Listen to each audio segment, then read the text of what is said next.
Good morning. I'm Natasha Cohen. I'm the Director of Cyber Policy and Client Strategy at Blue Team Global. I'm also a Cybersecurity Policy Fellow with New America, which is a think tank in Washington, D.C.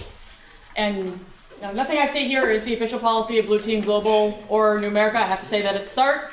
It's my opinions, the experience that I've had. If you have any questions on it, please feel free to interrupt me at any time as we go through this. I will leave some time for questions at the end. This is going to be a really practical view as to how we do risk assessments. So I'm going to give some theory behind it, I'm going to give some history behind it, but then we're really going to dig into the meat and potatoes. So first of all, just so I have a level set of who's in the room, raise your hand if you're public sector. A couple of folks. Private sector? Most of the folks. Okay. Who's done risk assessment before? Oh, wow. Okay, I don't have that much chocolate, but here. Anyone who's particularly health conscious? I'll do a bunch of heads up. I also have tangerines. Anybody else? Anybody? All right. If you're hungry, they're going to be here. I know we're the last talk before lunch. Tap your buddy on the shoulder. Tell him to give you some chocolate. All right. 3 key points for you today. Why are cybersecurity risk assessments important? Number 1, helps you update your program to the current threats. This is an iterative process that isn't reliant on anything that is currently done. Number 2, helps you prioritize effectively. We're going to know why it helps you do that. And 3, provides reasonable assurance that your goals are actually achievable. Yes? Required by the New York DFS law. It's also required by the New York DFS law, exactly. So now there's a whole bunch of people who have actually done this that may not have done it before. But even if you're not regulated, this is a really interesting and good exercise to do and help you manage your cybersecurity program. So the agenda, again, what we're going to talk about. A little bit about the history of risk. I do come from a history of political science background, so I have to do a little bit of a history lesson. I promise it won't be too detailed. Some challenges of mastering risk. What goes into actually doing this? What are the challenges we face? And how do you actually overcome those challenges? 3, what do we mean by risk management? We're going to look at a couple of different models for risk management and dissect them a little bit. And then we're going to break down a risk assessment. How it's done start to finish, what considerations you have to make, and what are the couple of different types of models that you might think about when you're actually doing a risk assessment. Depending on what the maturity level of your organization are, you're going to have a different kind of risk assessment you're able to do. And we'll talk about what some of those considerations are. Now, someone who runs a very mature program isn't going to necessarily have the same type of data, the same type of governance, the same type of people that a smaller or less mature organization is going to have. And then what comes next? You've done the risk assessment, now what? Now, we've all seen the reports. They're usually between 150, 250 pages. And half the time you get the report, it looks beautiful, someone put a lot of work into it, and then you stick it on a shelf and never look at it again. So what can you do with it? How can you actually use a risk assessment to help you manage your program?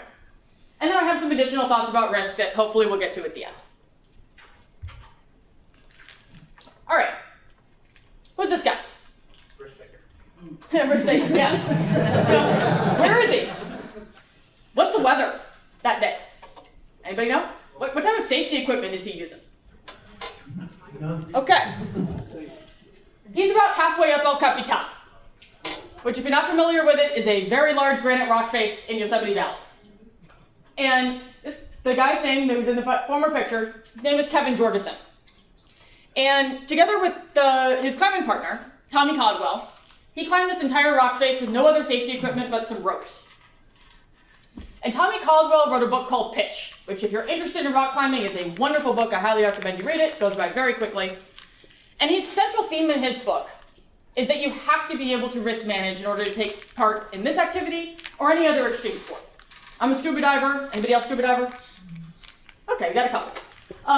You have to be able to risk manage to be able to undertake that activity safely and actually accomplish your objectives. It's the same thing with managing cybersecurity. In the rock climbing context, you have to be able to look at the entire rock face. You have to know where you have to go. If you just look at the rock face in one specific part, you might completely miss that the part below it isn't actually traversable. So you have to go, kind of a zigzag. You have to look at the weather. Who else is on the rock face at the time? There's other climbers on there. That's going to affect your process. Same way with a cybersecurity program. You have to get the context. So a little bit here about the history of risk.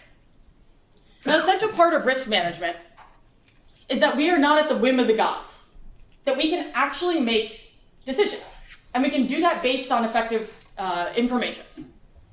And there's another great book. I'm a book person, so I'm going to mention a couple as we go through here. It's called Against the Gods by Peter Bernstein. And it gives a fantastic in-depth history, goes back a couple thousand years. I'm not going to cover that. But one of his central concepts is that risk management and understanding of probability theory has provided the basis for the free economy, has provided the basis for the free market, has spurred technological progress, economic growth, effective defense, military capabilities. Without that kind of an understanding, all this would be impossible. And when we look at the world today, we all see it. It's completely, dependent on each other. Every single company is dependent on other companies. Countries are dependent on other countries. People are dependent on other people. We have B2C, B2B all the time. So without that technology that actually weaves that all together, and the security of that technology that makes us able to trust it, we can't function as a modern society. So how do we manage risk in cybersecurity? Now, I'm not a graphic designer, so imagine that works as ant. I found this, it looked really pretty. I wasn't going to make one that looked anywhere near as good, so I used it anyway. How do we manage risk in cybersecurity for a long time relied on checklists, particularly compliance checklists. And the issue with these is that they were static. And I was at an event last week, is the release of the New York City Cyber Task Force report. And this guy there named Neil Pollard, who I've known for a while, he works for an accounting firm. He doesn't like me to say that he works for an accounting firm because he works in cybersecurity, but he does. I'm also not going to say how long he's worked in cybersecurity because I didn't like that either. But he told a really good narrative on NIST and how NIST has changed the way we talk about cybersecurity, and that it's a risk management framework. And there's 3 points there. Number 1, it's integrated other departments other than IT or IT security.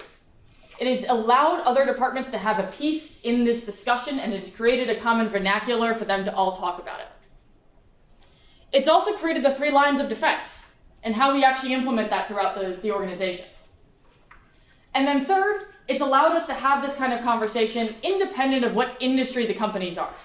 You can adapt this conversation to whoever your company is, whatever the specific considerations that face that company in the marketplace.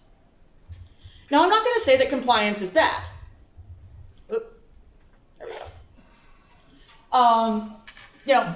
Having checklists gives us a baseline.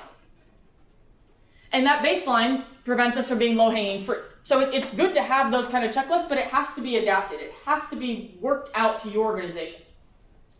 I was also watching a talk Dan Geer gave a few months ago in Boston. And Dan Geer quoted Warren Ellis, who said, I try not to get involved in the business of prediction because it's a quick way to look like an idiot. Of course, Dan Geer then made 24 predictions. So, like Dan Geer, we have to recognize that making predictions is risky. And we might look like an idiot. We might wind up with egg on our face. But we have to figure out the best way to do that because you have to predict something to effectively risk manage. You have to look, in the future, figure out what's over the hump to figure out what you should be doing today. Now, we're going to look at a couple different models for risk management in a minute. But here's some of the challenges for how we actually get the information we need. And as Bernstein says so eloquently, we don't often have the data we need. Now, I'm going to disagree with Bernstein on one key point here, because he makes this seem like an impossible venture. And I think that in most areas, we can actually get most of the information that we need. What do we need? What do you want to protect? Confidential information, private information, regulated information. What is it and where is it? It's a information classification and mapping exercise. We all know that it comes by a bunch of different names, but we have to know that before we can start on anything. Number 2, how well you're protecting it. This is adequate governance. Because without data and metrics, accurate data and metrics, it's impossible to know how well that data that you have is actually being protected. And that's something we'll talk about in a little bit as well. When you go through the risk assessment, you're cross-checking. Everybody has reports, and oftentimes you go through the reports and you start integrating and having those conversations with people around the business, and all of a sudden someone goes, excuse me, That's my data, that's not right. And so it's only when you go back and check it that you start to have those conversations. 3, how it can be attacked. You have to have at a technical level an understanding of what the threats are. Who's doing what? What are the vulnerabilities in my technology? Where am I weak or strong in my protections? And 4, how likely am I to be attacked? And this is the hardest one. Right now, cybersecurity depends on human beings. How many people have been to DEF CON? Okay, there's a couple. So a couple years ago, they had 2 AIs going against each other, one attacking or one defending, and actually they had a few of them all attacking each other and all defending at the same time. It was really cool to watch. And one day we'll get there where, computers are running part of cybersecurity, or at least that's what people tell me. We'll get there. And then all our metrics will look really, really pretty because computers are predictable. But right now we have people, and people are not predictable. And so even if we had perfect metrics, even if everybody actually reported every single breach that happened and we knew exactly how much damage and exactly how much everything costed and we could get all that data, which we don't have, we have a perfect picture of today. And then the sun goes down and it rises tomorrow, and then we have tomorrow and everything's different. And so we have to be able to make predictions. We have to look at the models and we have to figure out how to do this to the best of our ability. Now, a couple different models that we're going to talk about here. If you ever Googled, because I actually have, cybersecurity risk management model, you will come up with a whole bunch of models that are incredibly complicated, and you probably need a PhD or 6 months to understand them. Never mind the fact they're not my IP, so I'm not going to put them up here. If you're interested, go to Google. Or Bing. We're in Microsoft, excuse me. We'll talk about the first one first, and that's the military model. And there's 3 levels here: the strategic, the operational, and the tactical. And strategic direction impacts the tactical level. And the tactical level is where the campaigns are designed, they're planned, they're conducted, they're sustained, they're adapted. And then they tell the operational level folks what to actually do. Now, risk management at the strategic level is a mismatch between ways and ends. In other words, the degree to which the strategic concepts and resources are somehow out of balance. And if there's out of balance here, you get here and you get the tag wagging the dog phenomenon. And we've all seen that too. Because we have a lot of really good people at all 3 levels here. But if the folks at the tactical level and the operational level aren't getting good strategic direction, or they're not getting any strategic direction, their first thing is fire. I'm going to put that out. And then here's another fire, and I'm going to put that out. And here's another fire, and so they just keep on putting out fires. Which is what they should be doing at that level. But if there's no strategic future, very, very well-crafted direction, that's all they can do. And so this model really relies on someone actually figuring out the entire situation. Now, the other model that we're going to look at here is the organizational model. And you have the planning model, where you figure out what you're going to do, the implementing model, where it's actually done, and the reviewing, reporting section, when all those results get pushed back up to the planning stages so this whole thing can go over again. And this is a model that was put out by the UK government when they talk about how to model for strategic and cyber risk, particularly small and medium businesses, but for all organizations. And this model really depends on effective communication. Because without that last link, everything happens, it gets reports, and the reports don't go anywhere. And so the plans just keep coming around and coming around and coming around, and they don't adjust. And both of these models, I would say, are incredibly important for every organization. And it impacts how you think about these issues. So use them. Go back to your organization, figure out how communication is actually happening, where directions are moving, and that gives you an idea as to how to manage your program. Now, meat and potatoes here. Before we get into that, any questions about theory stuff? I know that's not... Okay, wonderful. So a cybersecurity risk assessment. Who's involved? Everybody. Everybody. The last one of these I did, we did upwards of 50 different interviews. We talked to people from every single one of these departments and actually a few more. Listed it out by responsibility, and wherever those people with those responsibilities sit within an organization, great, we'll talk to them. Because the purpose of a risk assessment is to get a 360-degree view of your organization. And if you don't talk to everybody, you can't get that view. And when you do the interviews, you talk to different people about the same stuff. Literally, you're talking to the two different managers of two different business units, and you're asking them exactly the same questions. Because you want to make sure that the right ear and the left ear are both hearing the same thing. And then you talk to the people at the operational level and the executive level, and what's the brain saying? Is that what the hand's hearing? And it's only by cross-checking that do you actually figure out if that's happening.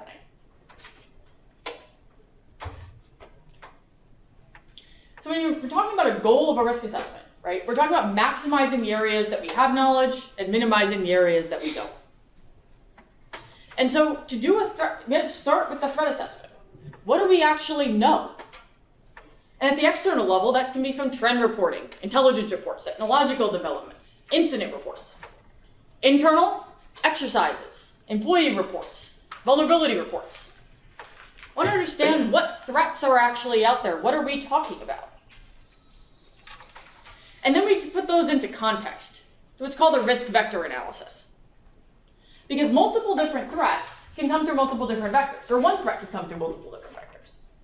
And those vectors that we're talking about, 5 categories of them. Technological. Risks associated with the actual software and hardware that powers the business and their configurations. Maintenance risks. Risks affecting how applications and systems are updated and maintained. Vendor and market risks. Threats to the business from external entities or the market in general. Everyone starts using a different kind of technology. All of a sudden, they all want to use their cell phones. How many people do banking on their cell phone now? That's a huge risk that banks and financial institutions have to account for. And they have to manage that in the cybersecurity program. The geographic risks. Mobile, global workforce. Employees in different areas of the world are going to go through different vetting. They're going to be subject to different regulations. They're going to work from home, which is by nature not as secure as your office. So figuring out where those risks might come from. User risks, user permissions, accessing systems, people making changes, wittingly or unwittingly. A lot of employees can make changes. Somebody might have just told them to do it. Or they click on a link and all of a sudden someone else has control of their accounts. So you have to account for those. You talk about an email compromise. How can this happen? Right? It could be a technological vulnerability in the actual email system. We've all heard of Deloitte. Could be users. Someone comes in, does spear phishing or phishing. Someone takes control of the account. All of a sudden they have admin privileges. Could be a maintenance issue. There's a patch out, but they didn't actually, patch it.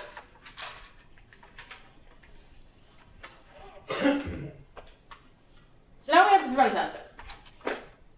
We have to put the controls in front of it. Because without the control environment, understanding what has actually been implemented in the organization, we don't know where we are. So we have the threats, we have what is actually facing this organization, the technology, the environment, and then what's actually been done. And this is a very long list of controls, and you can use any existing framework or create your own. When we were doing the NYDFS review, we actually created our own list of controls. Used a combination of NIST, ISO, and CIS. Because not just one of them didn't actually hit all of the different portions of NYDFS that we wanted to cover. And then we look at the residual risk. So we have our overarching risk, inherent risk, in other words, the control environment that lays over it, and then what's left over. And this is where we are. And that's where we have to deal with. So as an example, this is an output from a risk assessment. This all has to be boiled up into overarching risk ratings, but this is the operational level risk assessment. This tells me where I'm strong, where I'm weak, and where I'm looking at. And in this case, it was the changes to the production environment may negatively impact the system or application. And how can that happen? Technology. Code's not written well, and it breaks. Maintenance. Somebody made it up, pushed an update, and it broke the system. Vendor or market. What if the system's managed by a vendor? And they don't have their proper procedures down. Users. Users push stuff all the time. If the checks aren't made, if the changes aren't tested before deployment, this comes true. And in this case, we rated it a control rating of a 3. In other words, it was strong. Could be weak, could be satisfactory, however you want to rate it. And if it was anything but a strong, the residual risk here wouldn't be low. It would still be high or medium. And then you have a finding and decide actually what you want to do with it. And then you find that last column. And that's where we're going from here. And that last column is unique to every single organization. And it's something that people inside the organization, you can hire a whole bunch of consultants that will help. But unless you have people embedded in the organization, this is the part that really has to be done internally. You have to do the rack and stack. Yeah? Question about the last one, the Yep. risk ratings. How do you define clearly what high, medium, and low are? It's all in the definition that you put it. So when you're doing this project, you want to define what that means. That's my question. How do you define it? Okay, so a high risk, a high risk rating is something that is very likely to happen and has a very big impact. Medium, one or the other, or medium impact, medium risk, or medium likelihood. Low risk probably doesn't happen very often, and/or doesn't have a big impact. What if it's low probability, high impact? Probably medium. It depends on your organization. You know, if it's a huge high impact, if it's a critical impact, still high. Could happen very, very rarely, high risk. You know, it really depends on what you're talking about here. Unfortunately, risk, remember that slide said science or art? It's both. As much as I think we'd love to have a discrete rubric on how this is done, we don't have the data to actually do it. It's a little bit of understanding, a little bit of massaging the data. So, yeah. How did you jump to low for residual? The control rating here was strong. So if the control is there, it brings the risk down. Right? So if we're looking at this, high risk from the threat assessment, the control is strong, the residual risk is low.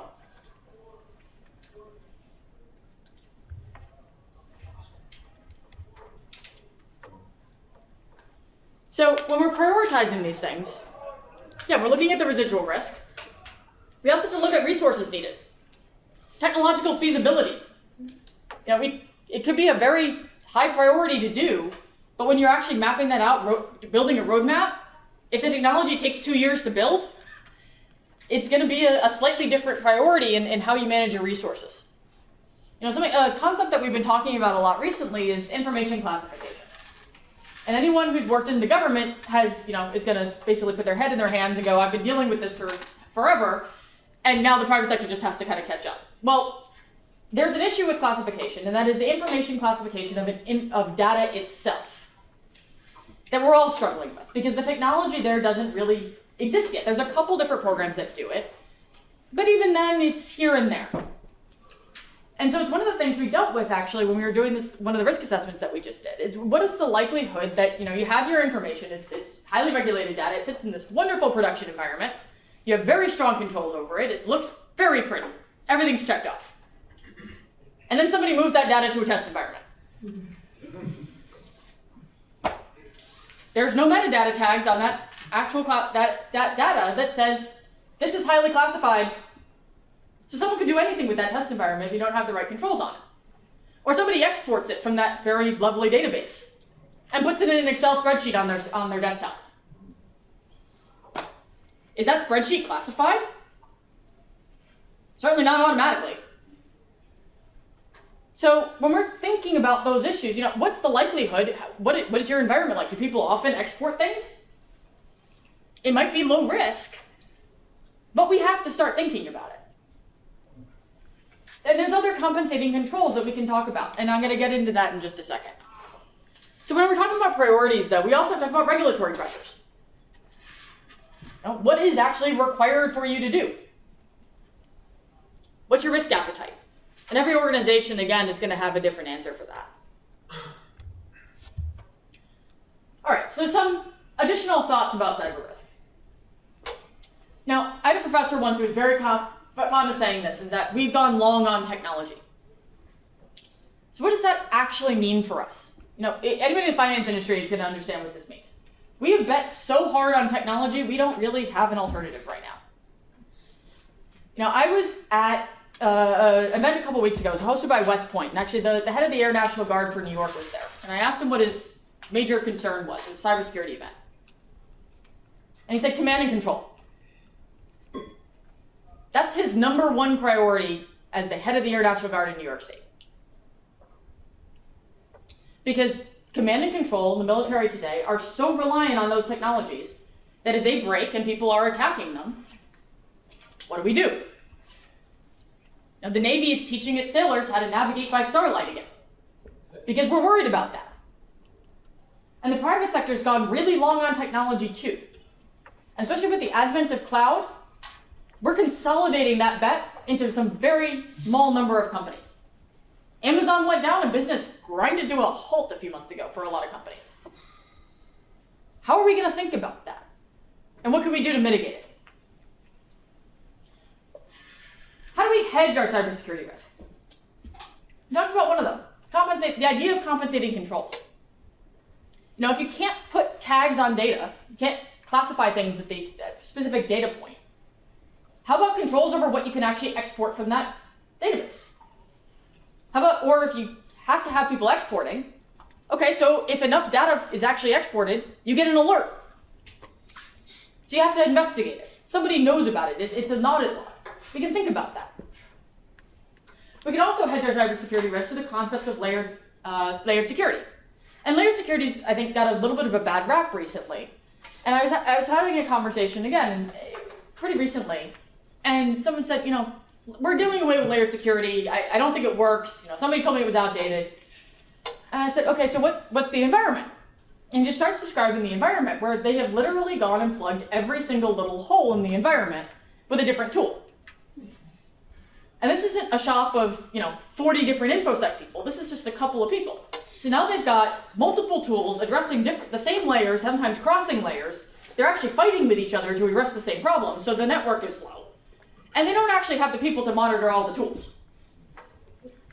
So when you talk about layer security, when you think about that, it's thinking about from a risk perspective, what are the different points in the kill chain that I actually want to address, and what tools am I going to put on those layers to actually address the issue? And then you can spread that risk around to different parts of your network. So again, why do a risk assessment? You update it to what's currently out there, prioritize internally, and make sure that what you're doing is feasible. And there's actually 3 other things that I'm going to mention as well. First of all, it helps you segment your network properly. That gives you a tremendous amount of visibility into what your high-risk systems are and what you might not want them talking to.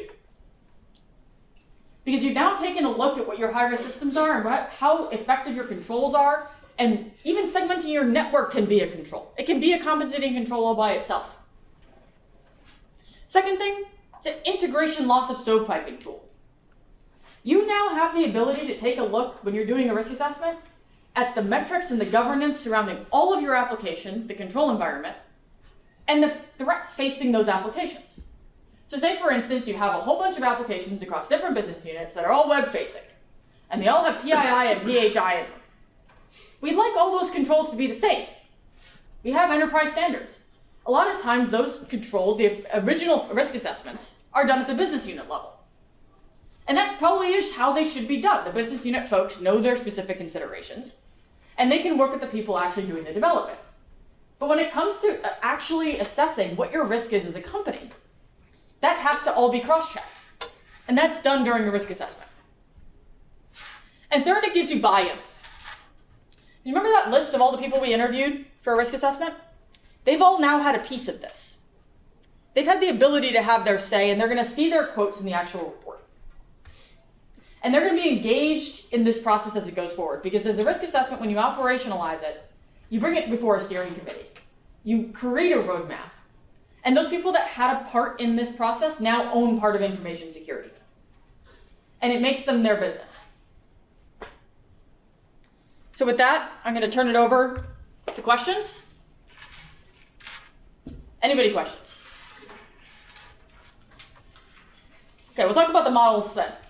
You know, got a couple minutes left, and I know everyone wants to get to lunch, but take a couple more minutes. So, we talked about a risk assessment for a relatively mature company. This works great. You know, you have metrics, you have reporting, you have governance, you have controls. You talk about a relatively immature company, it might be an external threat assessment, and that's, you know, the majority of your risk assessment. It might be most of an information classification exercise, just to figure out where the data you know is, and then you got to focus on those things. And then once you get that under control, once you know where your data is, once you know your controls are, you can do the rest of this stuff. So it's just figuring out what model for a risk assessment works for your company and what kind of data you actually have to work with. Yeah? You discussed earlier there's two different types of risk assessments, the military one as well as the organization. Have you ever seen a hybrid of both within organizations, and which ones really work more effectively? Because you mentioned earlier that, you know, communication is one of the majority of the issues. Yeah, so, you know, these are risk management models. And, you know, we don't see this one much in the private sector. I think we skip this a lot of the time when we're talking about risk management. We go from the strategic level straight to the operational level. And coming up with the middle management and actually tracking that, I think is incredibly important. Oftentimes we see a lot of this. Yeah? Earlier you mentioned you looked at 3 frameworks to meet all the requirements for the ERTFS with the NIST, 2 others. ISO and CIS. Yeah. Are there scaled versions of these models for different size companies?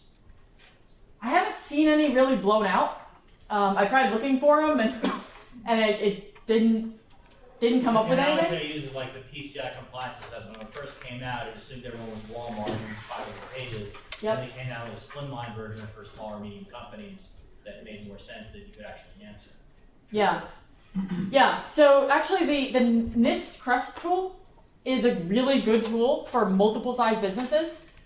It's based on existing frameworks. I believe there is a way to create your own questionnaire in there, but that's a really good way to adapt it for different organizations if you want to just base it on existing questionnaires. And it actually gives you that whole reporting thing. You don't need to do that in Excel. It does it for you, which is awesome. As someone who spent a lot of time with Excel. Yeah. Going back to the threat assessment frameworks that we were just talking about for this ISO and CIS, do you have an opinion on how beefy any one of those are? Is one more robust than the other? I think they're robust in very different ways. NIST is incredibly robust in the organizational management. ISO, you get 27001 and 27002. It does something similar. CIS is very robust and I think more updated on the security and actual technology controls. So it kind of depends on what you want from that particular point of view. Yeah. What are the elements of the prioritization that you find most effective? Like, is it like, you know, tying it to certain dollar amounts for penalties, or properly identifying stakeholders that would be most affected by these specific findings from the assessments? How do you define the best priorities? Yeah, so defining the priorities and the stakeholders, I'm actually going to separate into 2 different things. Because priorities, you know, regulation is key. And when you're defining priorities, anybody who says we have to do it, it's going to get done. The second is executive buy-in for that. Because if the executives care about it, it's also going to get done. And then when you want to actually assign it to a stakeholder, having effective governance is really important. Because someone's got to be checking that that stakeholder is actually doing it and tracking it and moving along. But when we're talking about prioritization within an organization, a lot of times it's, you know, what are the big gaping holes? Where are your super high risk stuff? And again, it comes back to information classification. Would it be better to understand like low-hanging fruit that can easily be done versus something that'll take an onerous amount of time and resources to apply? So that's a great way to look at it, except for the fact that we're working in an environment where the low-hanging fruit for us on the inside isn't necessarily the low-hanging fruit for the person coming from the outside. And so it's really important to take that perspective about low-hanging fruit rather than what we can do and we can do quick. Make sense? Yeah. What do you think about the FAIR Institute, the Factor Analysis and Information Risk, their model. I found that to be accessible for small, medium enterprises. I haven't worked with it personally, so if you suggest it, then definitely something to look into. Yeah, just as I just haven't worked with it personally, so I know of it, but not. Yeah. From a reporting perspective on a risk assessment, how do you sort of report this to the upper level management without having a 1,000-line Excel spreadsheet of the risks and the controls, the risk rating? Yeah, so when we do this generally, so looking back at this, here's what executives need to know. Finding, priority. So when you're wrapping that up, they don't need to see all, 150, 200, whatever controls that you evaluated. But it's, what are the key findings here, and what are we going to do about it? And when you're talking about really high executives, what are the themes across the entire business? There might be a couple of very high priority findings that you want to call out and say, we're working on this, we're working on this, we're working on this. But really it's about what are the themes here. If we have the same control that keeps coming up again and again and again, that's something the executives need to know. Yeah? You talk about the benefits of, say, like an internal risk assessment versus external, so like red team versus blue team? So, an internal risk assessment, I think that the benefit is that everyone internally to the company really knows the environment. And so they're not learning the environment at the same time they're trying to assess it.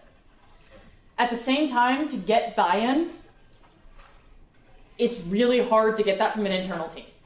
Because an internal team also has its own, has its own responsibilities and has its own biases. And so that's where, having an external team that's probably working with an internal team.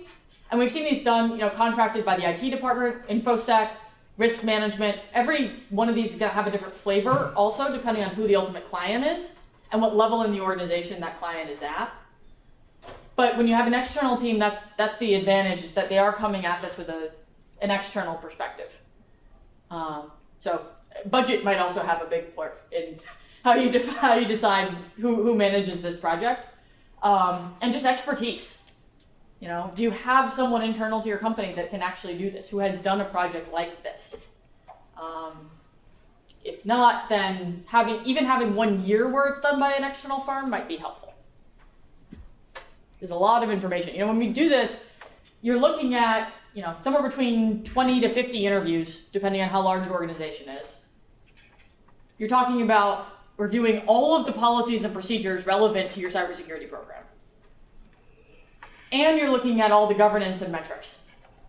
It's a lot of information that all has to be distilled and matched into these categories, and then decisions made out of it. And if that's an expertise that someone has within the company, that's awesome. If not, it might be useful to come at it from an external point of view.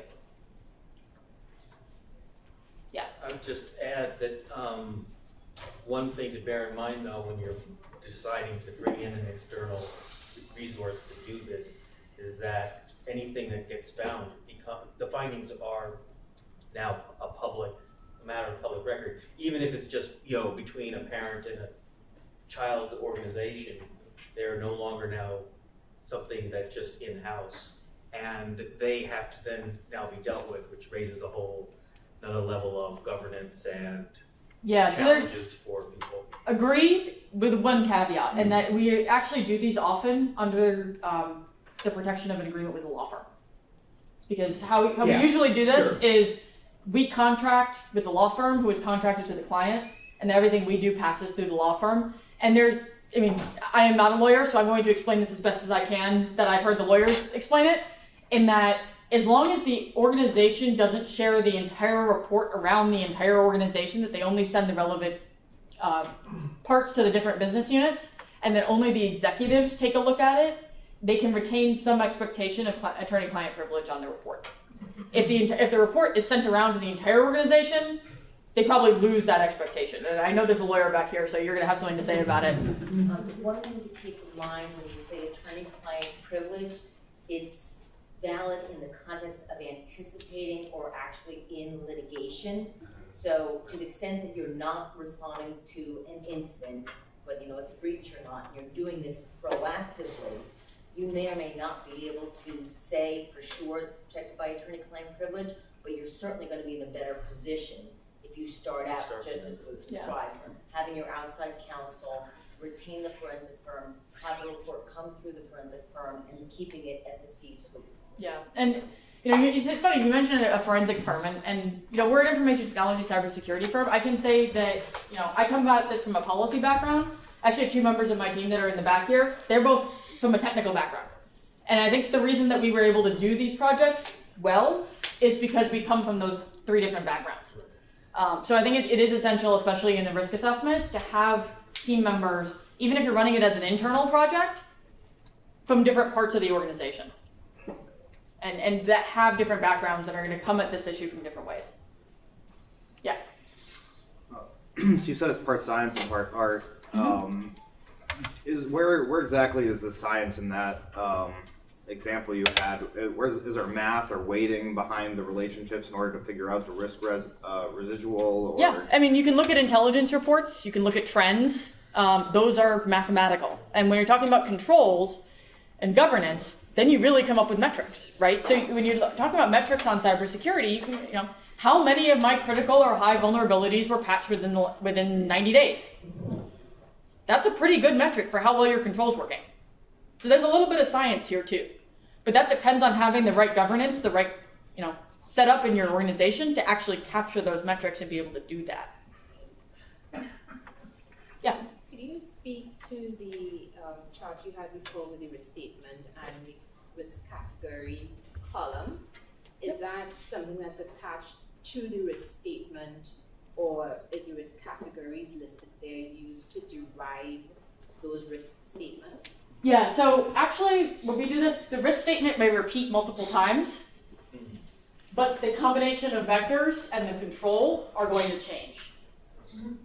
So, you can have multiple different variations of this that come through different ways, and the control to mitigate all of those directions is going to be different. So for instance, when we talk about the email compromise, some of the controls that we might think about there are 2-factor authentication. We might also think about, patching is done in a timely fashion.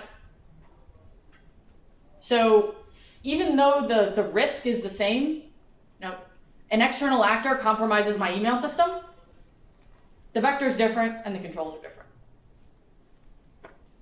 So just the way we've organized it, there are a couple of different models for how to do that. Some are very control-based. You actually see the control over to all the way to the left and they just go off controls.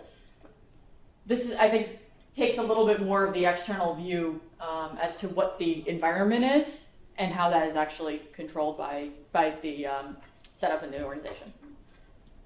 One more question, yeah. Are you aware of any good tools that actually do measurement of the cybersecurity metrics?